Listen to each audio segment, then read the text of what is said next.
Akkam jirtu maatiiwwan taaddeetuu kan biyya keessaaf ala teessanii barnoota keenya hordoftan. Barnoota keenya yeroo darbee keessatti waa'ee gaalee waliin eegallee turre. Maarree viidiyoo darban irraatii akka barnoota guddaa argattan abdii guddaa qabna. Kanaaf gamanumaanii warri maatii keenya taatan warra maatii keenya hin taaneef yuutuubii keenya sheer gochuu hin dagatina. Akkasumas immoo warri maatii keenya taatan viidiyoowwan nuti isiniif hojjennu barnoota afaan Oromoo isiniif kennaa jirru kana hayataan hordofaa isiniin jenna. Sababni isaas maatii ta'uu qofti gahaa waan hin taaneef erga maatii keenya taatanii barnoota nuti isiniif qoonnu kana wanta nuni yaadnee isiniif hojjennu kana tartiibuma qubeerraa kaastanii amma viidiyoo amma kana hojjetametti hordofaatii beekumsa nuti isiniif qoonnu kana furadhaa isiniin jenna. Egaa akkuman isiniin jedhee barnoota keenya yeroo darbee keessatti mata duree haaraa waa'ee gaalee ka jedhu waliin ilaallee turre. Maarree hiika gaalee akka barnoota guddaa argattan abdii guddaa qabna. Maarree viidiyoo nuti yeroo darbee irratti dhaabne inni dhumaa gosoota gaalee afaan Oromoo ka jedhu gosoota isaas isinitti himeen ture. Yeroo darbe gosoota gaalee fi hiika gaalee isinitti himeen ture. Har'ammoo gosoota isaa kana tokko tokkoon kan waliin ilaallu ta'a.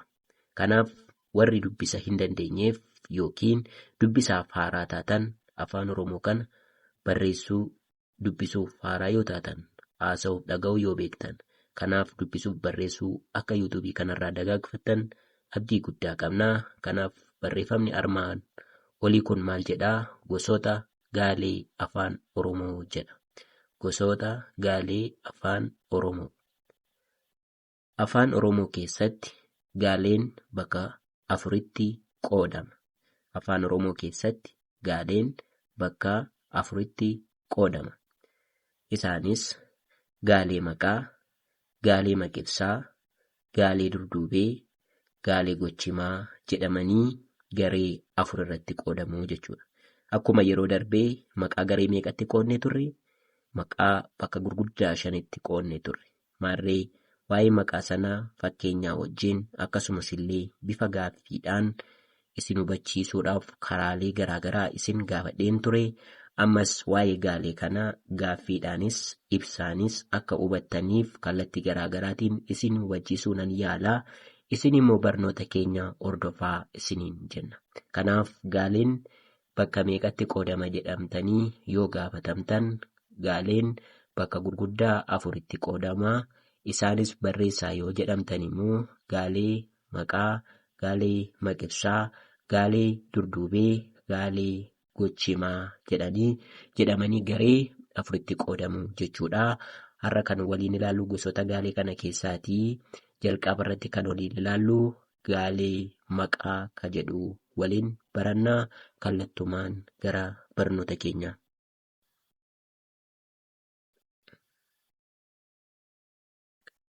Egaa akkuma isiniin jedhee jalqaba irratti kan waliin ilaallu gaalee maqaati. Gaaleen maqaa maal akka ta'e waliin ilaallaa jechuudha. Kanaaf gaalee maqaa. Mataan gaalee kanaa maqaadha. Akkuma maqaa isaa mataan isaa maallaa maqaadha. Mataan gaalee kanaa maqaadhaa jedha.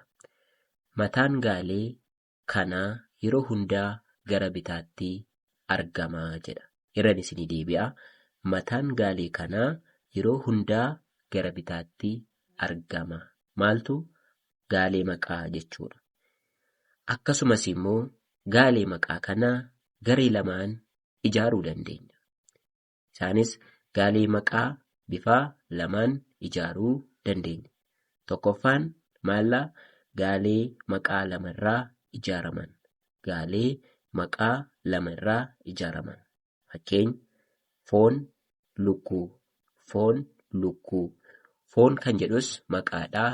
Lukkuu kan jedhus maqaadha. Isaan kunii maal jedhamu? Gaalee maqaa lama irraa ijaaramanii akka haaraa isiniif hin taane. Foon kan jedhus maqaadha. Lukkuu kan jedhus maqaadha. Foonii maqaa kana lamaan maal jennaree bifa gaaleetiin yoo ibsinu Foon lukkuu. Foon lukkuu. Himadha garuu gaalee keessatti yeroo himnu gosa gaalee maalidha? Gaalee maqaa lama irraa ijaaramanii jechuudha. Kanaaf foon kan jedhus maqaadha. Lukkuu kan jedhus maqaadha jechuudha. Walitti maallaa foon lukkuu jedha. Fakkeenyi lammaffaan immoo maallaa? Aannan sa'aa. Aannan sa'aa. Aannan kan jedhu maqaadha. Sa'a kan jedhullee maqaadha.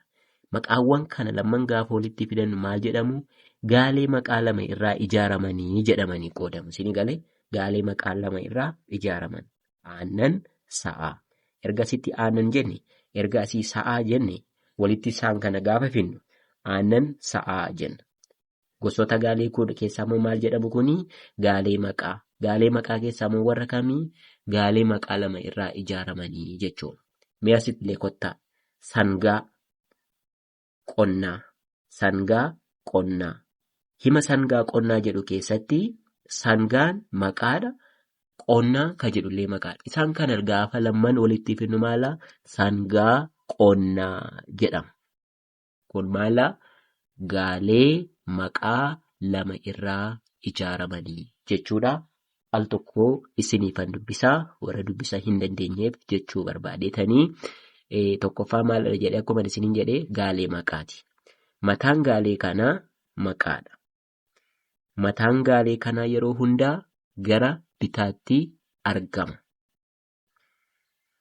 Gaalee maqaa kana immoo maal goonaa? Bifa lamaanii ijaaruu ni dandeenya. Maal jedha kunoo? Gaalee maqaa bifa lamaan ijaaruu dandeenya. Tokkoffaanii gaalee maqaa lama irraa ijaaramanii jedha. Gaalee maqaa lama irraa ijaaraman. Fakkeenyi isaa isa kamii? Kun faakaanaadha kun fakkeenya. Fakkeenya isaa foon lukkuu. Foon lukkuu. Aannan sa'aa. Aannan sa'aa. Sangaa qonnaa. Sangaa qonnaa. Hima haa ta'u malee akkuma isiniin jedhee foonni maqaadha. Lukkuu kan jedhu maqaadha. Isaan kun maqaa lamman kana walitti finne himadha. Gaan foon lukkuu jedhama. Kanaafi akka isiniif galu abdii guddaan qaba. Kanaaf irra deddeebi'aatii ilaalaa. Isin fayyada. Keessattiyyuu barattoonni keenya. Isin fayyada sababa ta'eef qormaata garaa garaa irratti abbaltii ta'uu danda'a. Bifa qormaata battallee daree keessaa ta'uu danda'a. Miidii ta'uu danda'a. Kanaaf waa'een maqaa kanaa yookiin gaaleen maqaa kanaa ni barsiisaan keessan isin gaafachuu danda'a. Kanaaf akkasuma gaalee maqaa lama irraa ijaaraman akkuma isiniin jedhee itti fufee jira. Kanaafi kun maal jedhaa? Intala salaalee. Intala salaalee. Sangaa Harargee. Sangaa Harargee. Buna Jimmaa. Buna Jimmaa. Buna Jimmaa. Kun maalidhaa? Gaalee maqaa lama irraa ijaaraman fakkeenya isaa isiniif hojjedhee jechuudha. Isin immoo kan kana fakkaatan ofii keessanii akka beekumsa waliigalaatti waa'ee gaalee kanaa gaalee maqaa keessaa ta'anii gaalee sanayyuu maqaa lamarraa waan ijaarruu fi fakkeenyi gaalee maqaa lamarraa ijaaraman warra kami jettanii itti yaaddanii kitaabolee garaa garaa dubbistanii beekumsa keessanitti dabaltanii dagaagfachuu ni dandeessu jechuudha. Kanaaf kuni intala salaalee, sangaa Harargee, buna Jimmaa kan jedhu kuni gaalee maqaa lama irraa ijaaramanii fakkeenya isaadhaa jechuudha. Tole. Inni lammaffaa gaalee maqaa ta'ee inni kun immoo maalidha? Lammaffaan isaa gaalee maqaa fi maqibsarraa ijaaraman. Gaalee maqaa fi maqibsarraa ijaaraman. Gosuma gaalee maqaa jalatti ramadamaa jechuudha. Gaaleen maqibsaa qofaasaa irratti jira garuu gaalee maqaa sana bifa meeqaan ijaarraa? Bifa lamaan ijaarra. Gaalee maqaa lama irraa ijaaramanii fi inni lammaffaan gaalee maqaa fi maqibsarraa ijaaraman jechuudha. Isinii galee gosuma gaalee keessa isa tokkoffaarra jirra. Gaalee maqaa jala jirraa jechuudha. Fakkeenyi isaa gaalee maqaa fi maqibsarraa ijaaraman jechuun mee fakkeenya isaa waliin haa ilaallu. Maal jedha kuni? Fakkeenyi isaa dhagaa gurraacha. Dhagaa gurraacha. Dhagaan maqaa gurraacha Eenyuun ibsaa jira? Dhagaa kana. Bifa dhagaa kana ibsaa jira jechuudha. Wantoonni akkasii maalaa?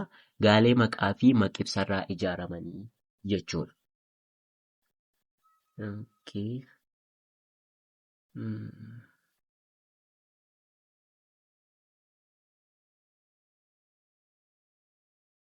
Fakkeenyi lammaffaan maal jedhaa?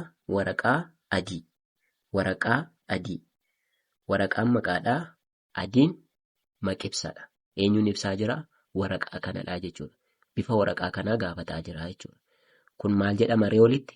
Gaalee maqaa fi maqibsarraa ijaaramanii jechuudha. Adiin kun eenyuun ibsitii? Waraqaa kana ibsitii jechuudha. Sinii galaa jira miti? Akka sinii galu abdii guddaan qaba. Kanaaf adiin kun eenyuun ibsaa jira? Waraqaa kana ibsaa jira. Waraqaan maallaa? Maqaadha. Adiin kun immoo maqibsa. Waa'ee waraqaa kana ibsaa jechuudha. Kanaaf waraqaa adii jedha. Inni sadaffaan foon diimaa. Foon diimaa. Foon diimaa kana keessatti maqaan eenyudha? Foon. Diimaan kan jedhamu eenyudha? Maqibsadha. Kanaafi foon diimaa jenna. Itaansee gurbaa gabaabaa. Gurbaa gabaabaa. Gurbaan maqaadha. Gabaabaan immoo eenyuun ibsaa jira? Gurbaa kana ibsaa jira. Maqibsaa jechuudha. Waa'ee gurbaa kana kan odeessu maqibsaa jechuudha. Kanaaf gurbaa gabaabaa. Inni ittaanuu intala magaala. Intala magaala. Intala magaala jechuu keessatti maqibsa kan eenyutu ibsaa jirame? Intala moo magaala? Mee yaalame? Maqaan intaladha. Maqibsi immoo magaaladha. Kanaaf intala magaalaa jenna. Taansee farda daalacha. Farda daalacha. Kunoo farda daalacha kan jedhu keessatti daalacha kan jedhu maqibsa, farda kan jedhu maqaadhaa jechuudha. Jaarsa beekaa. Jaarsa beekaa. Kanaaf as keessatti jaarsa beekaa hima jedhu keessatti maqaan isa kamii? Maqibsi immoo isa kamii? Kana koomentii jalatti naa katabaan isiniin jedhaa. Kanaafi al tokko irra deebi'een isiniif dubbisaa. Gaalee maqaa fi maqibsirraa ijaaraman. Fakkeenyi isaa dhagaa gurraacha, dhagaa gurraacha, waraqaa adii, waraqaa adii, foon diimaa, foon diimaa, gurbaa gabaabaa, gurbaa gabaabaa, intala magaala, intala magaala, intala magaala, farda daalacha, farda daalacha, jaarsa beekaa, jaarsa beekaa. Kanaafi gaafii ani isin gaafadhe keessatti maqaa jaarsa beekaa iddoo hima jedhu keessatti maqaan kamii? Maqibsi immoo isa kamidha? Isa kana koomentii jalatti naa katabaa. Akkasiniif galuuf jedheetanii. Kanaaf har'a kan nuyi ilaallee isa tokkoffaa gaalee bakka gurguddaa afuritti qoodnee isa keessaa gaalee maqaa waliin ilaallee turre. Gaalee maqaa kana immoo bifa lamaan ijaarree innis gaalee maqaa lama irraa ijaaramanii fi lammaffaan gaalee maqaa fi maqibsarraa ijaaraman ilaalaa turre. Maarree barnoota guddaa akka irraa barattan abdii guddaa qabna. Kanaaf warri maatii keenya taatan warra maatii keenya hin taaneef yuutuubii keenya sheer gochuu hin dagatinaa isiniin jenna. Akkasumallee maatii qofa ta'uun gahaa waan hin taanee fi barnoota keenya aayaataan hordofaa isiniin jenna. Kanaaf mata duree taanuun kan walitti deebinu ta'a. Barnoota keenyarraa asirratti kan goolabnu ta'a. Kanaaf gamanumaanii barnoota keenya kanarraa kan asirratti goolabnu ta'a. Yuutuubii keenya sheer laayik gochuu hin dagatinaa. Waan nu dhaggeeffataniif guddaa galatoomaa. Yuutuubii kan biraadhaan hanga walitti deebinutti turtii gaarii nuuf qabaadhaa isiniin jenna.